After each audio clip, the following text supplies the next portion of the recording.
Thank you.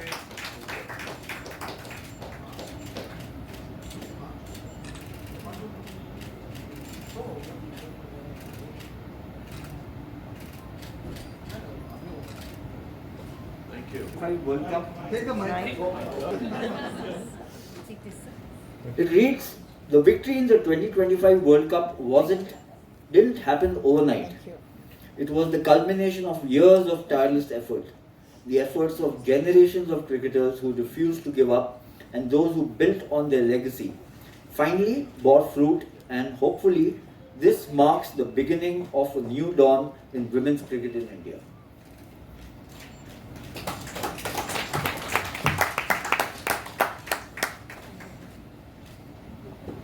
So, Dan, are you ready to field some questions? Yes. If there is anybody who... Good evening, everybody. It is indeed an honor for me standing here for the release of a book on women's cricket. I think it has come at the right time. The T20 World Cup is going on in the UK. We have a crucial match today against Bangladesh, and then on Sunday against Australia. But the story for today is, the struggle and the start. It's all started in CCI, 1971, when I joined Mrs. Alubamji's club called the Albies. And we had our nets on Wednesday evenings and Saturday mornings. We've had a lot of help from the Cricket Club of India. Vijay Merchant ji was the president who helped us. Raj Singh ji was there, Dilip Sardesai was there. He would come into the nets to guide us. And I think I saw Rajdeep for a little while, but I can't see him now.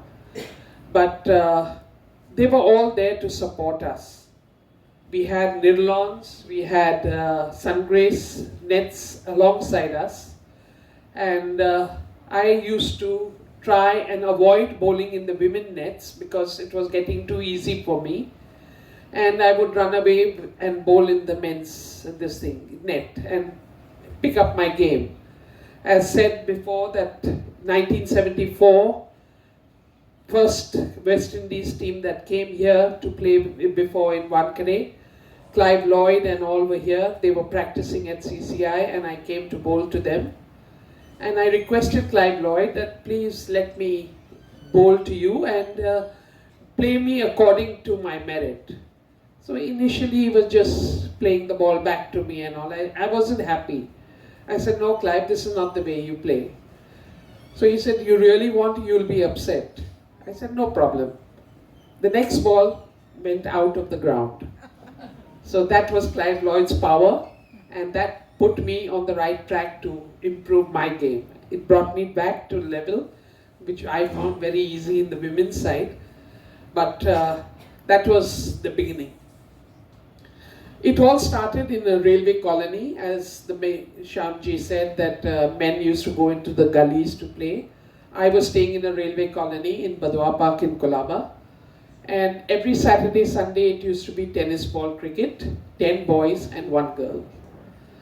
My father and mother encouraged me, but only the condition was that I complete my studies, basic studies. Graduation was not on the list. So even though I went to Jai Hind College, only for 1 year, because I got my job after that. So there it used to be there, and playing 1974, 71 to 74 was just plain club cricket. Only 2 clubs were there. CCI, Arby's Cricket Club at CCI and Indian Gymkhana in Matunga. So that was the cricket we played, nothing much further. 1974, Women's Cricket Association of India was born, and then we started playing our national level tournaments. The first national in Pune had 2.5 teams. Bombay, Maharashtra and half of UP, since M.K. Sharma was from there. So our reserve players filled up the gaps and the 3 teams played, and Bombay turned out to be the winners. The next national went to Varanasi, UP, because the president, the chairman of the Women's Cricket Association was from Varanasi, Chandra Tripathi, and she was the daughter-in-law of Kamalapati Tripathi. So it had to be held there, and 25 states started playing cricket. So that was the impact we had, and from there it was a long journey. It wasn't easy, as he said, that we traveled unreserved in trains and all, but that's history now. And we've gone abroad to play World Cups. We had to pay for our blazers. Even then, some of us missed out. Some were lucky enough to get from their parents. The Maharashtrian players, 3 from Bombay and 1 from Pune, were lucky because we approached the Chief Minister through a newspaper, the daily newspaper it was, because the editor was staying in my building, and I went up to him and I requested him put a photo that these girls can't fly to Australia because they don't have money. So Mr. Attuli readily called us to the airport because he was coming back from Delhi, and he said, "What do you want?" So we said, "We have to pay 10,000 each." So he asked his secretary to see that a 40,000 check is made out, and that's how the 4 of us went to Australia to play that World Cup. So these were the trials and tribulations we've had. We've had snide remarks also from male cricketers initially. Why do women play cricket? They should be in the kitchen. So that didn't make any difference. Unfortunately for one of them, I won't name them, though I would love to, but no, it's not right. Turned out to be the chief guest for a women's tournament. And I was there, and I said, "I will not accept the prize till he apologizes." And he apologized. So that's the way, and I can put it on record that today we are on the same committee of MCA. The rest is history. So 2 of them are straight away on that committee. But that's it. It's been great. No jobs for the women cricketers. It was only in 1984 that the godfather of women's cricket, Mr. Madhavrao Scindia, the then railway minister, came into the picture. He called me to Delhi. He said, what can I do? Because he loved cricket, and he was the president of the board also. And I said I would like the girls to get jobs. He called the secretary of the Railway Sports Promotion Board, Mr. V.K. Verma, and we met in his chamber, and he says that I would like women's cricket to be on the railway calendar. That day, we formed 5 state zonal teams. So that was the impact Mr. Madhavrao Scindia had on women's cricket, and I can guarantee you, and I can write it in gold, that if it wasn't for him, women's cricket would have been dead at that time. So he has been the person who has been the lifeline, and Railways has been the lifeline. Many cricketers are here, some of them are sitting here also who work for the Railways.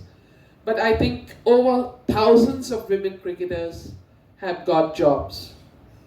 As he said about Harmanpreet Kaur, yes, I was responsible for bringing her from Punjab because Northern Railway was not able to give her a good job there. There was a lot of red tapeism going on there. So I spoke to her, and I said, "You come to Mumbai, I'll get you a good posting." We tried. It was a little difficult. I then approached the great Sachin Tendulkar. I requested him if he could give me a letter asking the Railways to help Harman get a job.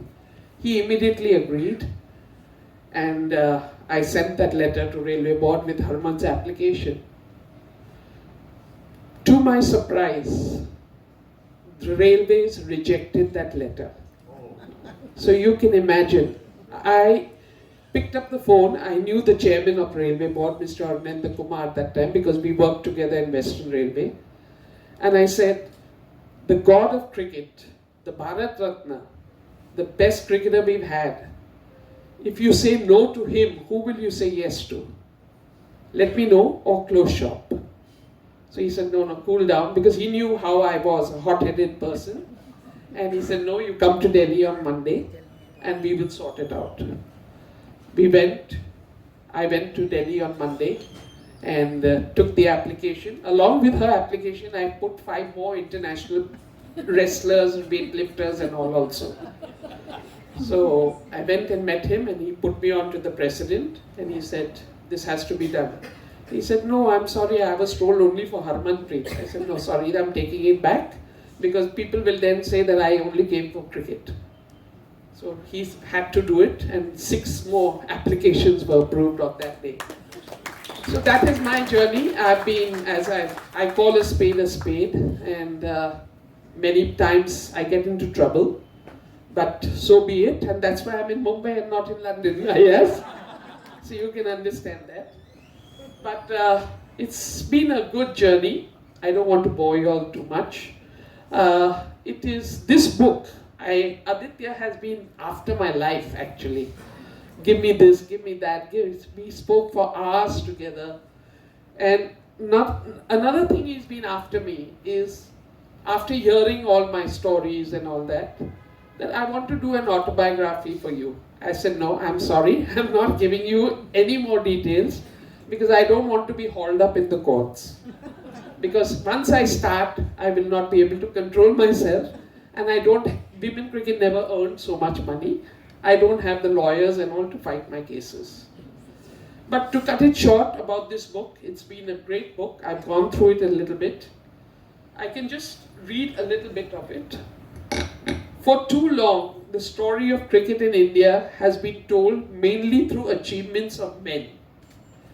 While the journey of women's cricket has remained underexplored, despite the courage, depth and significance, this book seeks to redress that silence by tracing the remarkable rise of women's cricket in India.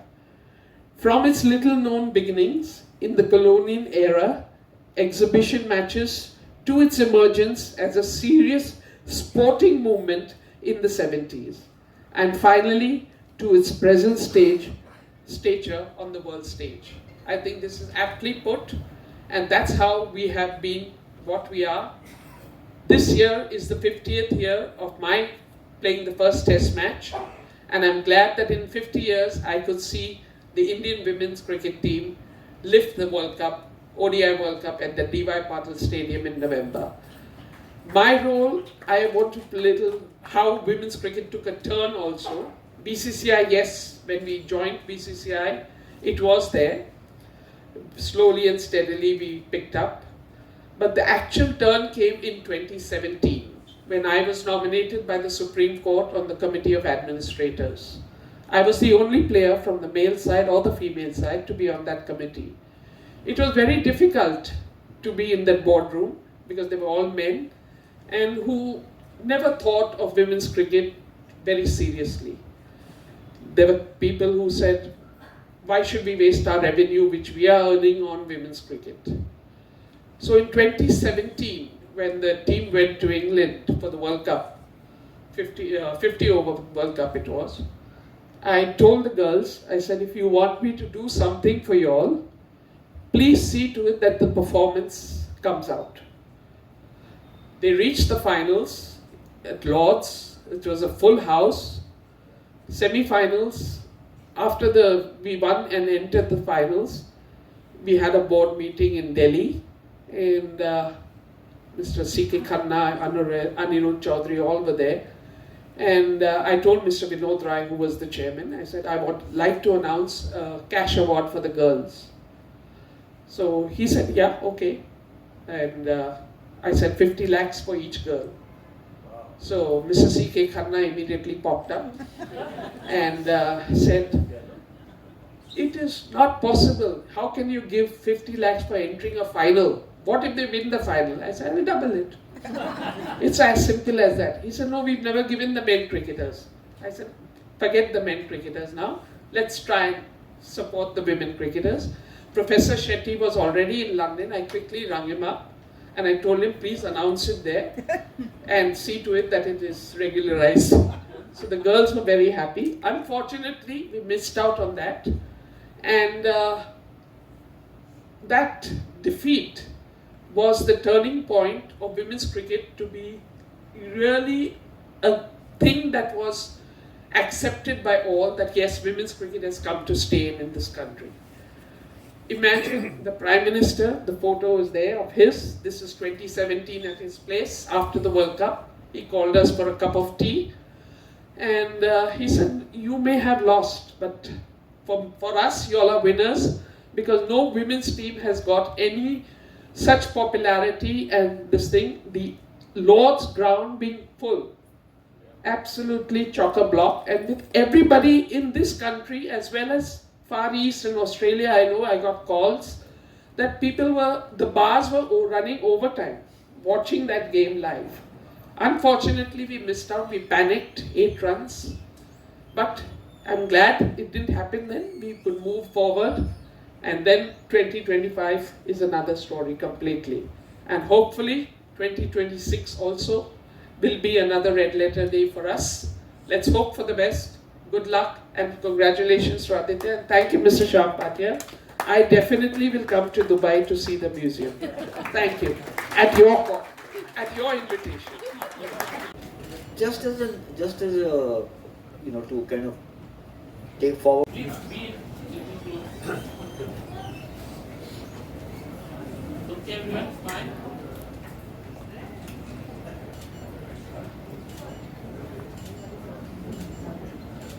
Thank you. Thank you. Thank you.